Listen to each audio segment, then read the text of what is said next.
Hey, it's Sila Social Studies. Hey guys, what's up, and welcome back to Sila Social Studies. Alright, so today's lesson we're going to talk about urban life during the Industrial Revolution, the antebellum, between the years of about 1840, 1860, somewhere around there. So during the 19th century, the Industrial Revolution was booming in the United States. These unskilled factory jobs were a dime a dozen in cities. Immigrants, Irish immigrants specifically, are taking them. They were appealing to many of the unskilled and uneducated people. The Industrial Revolution and the benefits of the Transportation Revolution, remember I said every time there was one revolution, the communication and the Transportation Revolution went with it. It helped to connect the cities and make movement easier through the use of trains, just like that train right here. This is what the cities would look like. They were jam-packed full of people. Now remember, a large percentage of Americans moved from the rural farmlands into the urban city to chase what we call that American dream.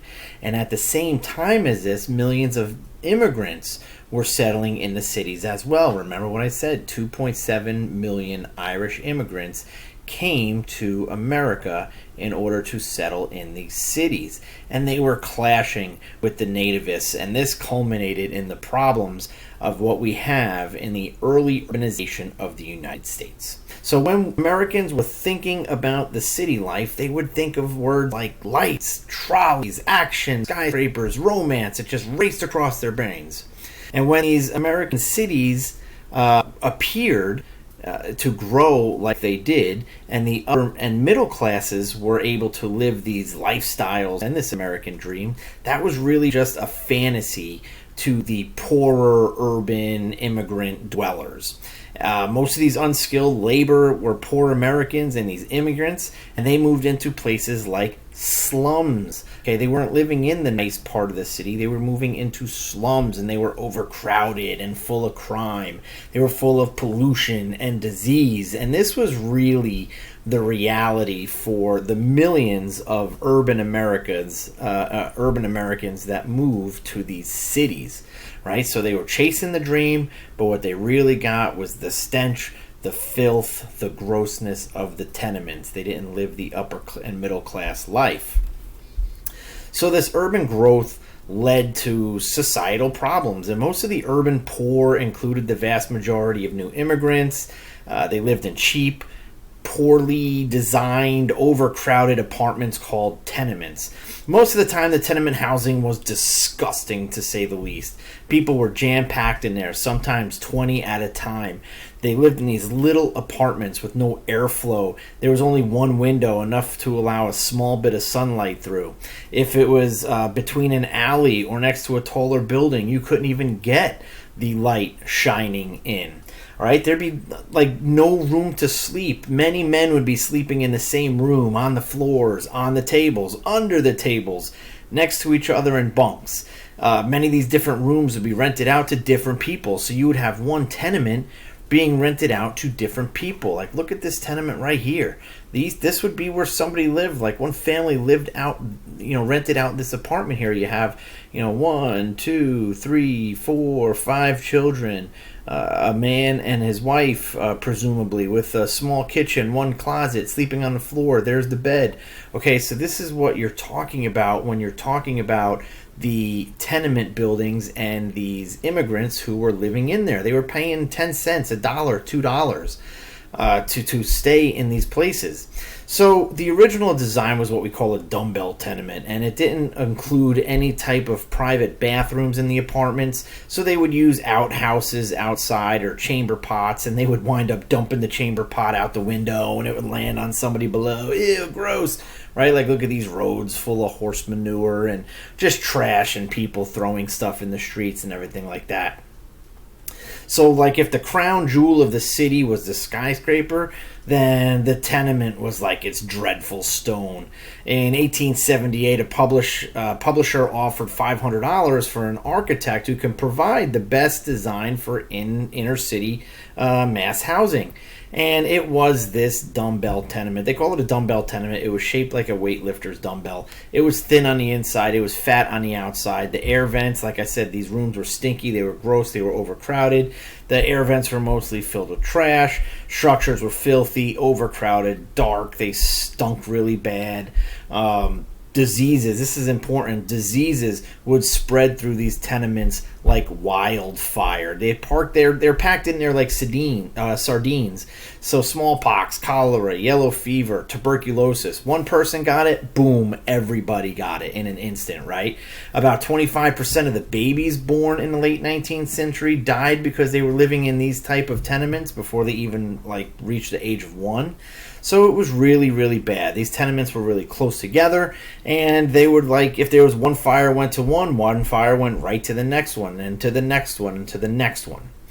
All right, so the cities really, stunk, right? The air stunk, the rivers stunk, the sewage stunk, everything stunk. There were just no little public service. There was no public service at all. The public sewers were kind of improving, but look at that street in that picture. It was disgusting. It was a problem. Outhouses were overflowing, cesspools were overflowing, sewage pipes were dumping into the rivers where people would drink from. This left cities with no clean water, no public health regulations, no way of getting rid of their garbage. There are many negative effects of urbanization during this time. Trash was dumped on the streets. Like I said, look at that picture right there on the top where my mouse is. There's trash all over the streets. Trash was in the water sources. And even though a lot of reformers were fighting for things like better sewers and water purification and trash removal, the truth of the matter is that the inner city sanitation problems were just overlooked, and disease was the main benefactor. Disease spread like crazy.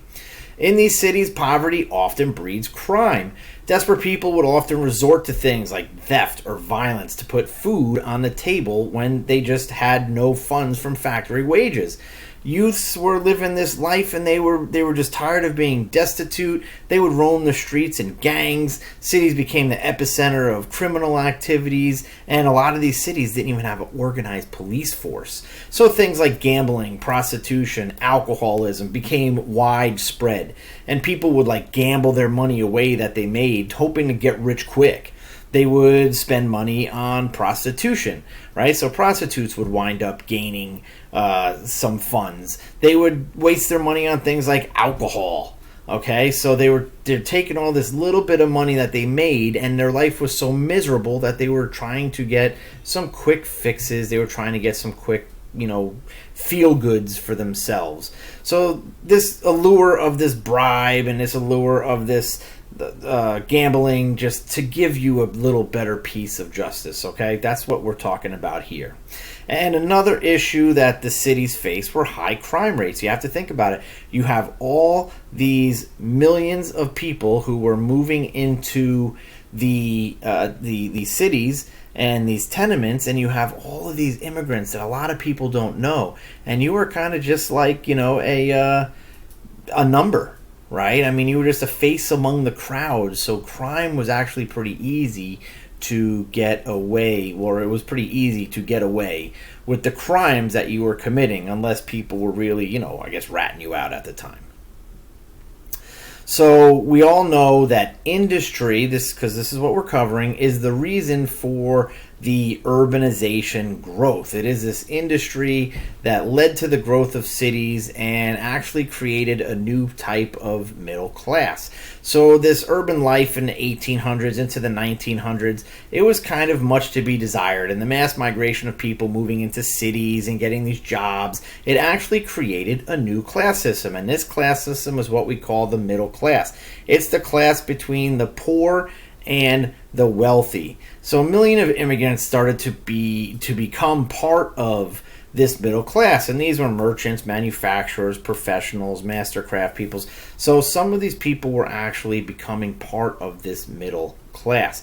People found entertainment in cultural clubs, music clubs, dance clubs, and just remember that the cities were really overcrowded during this time. So urbanization during the 1840s and the 1860s were really based on industry, the factories moving to these cities, which led to many of those immigrants moving into those cities as well, especially the Irish immigrants, and they were clashing with the nativists. So we just have to remember that, during the beginning 1800s, 1820, 1840, 1860, these people were not living great in the city.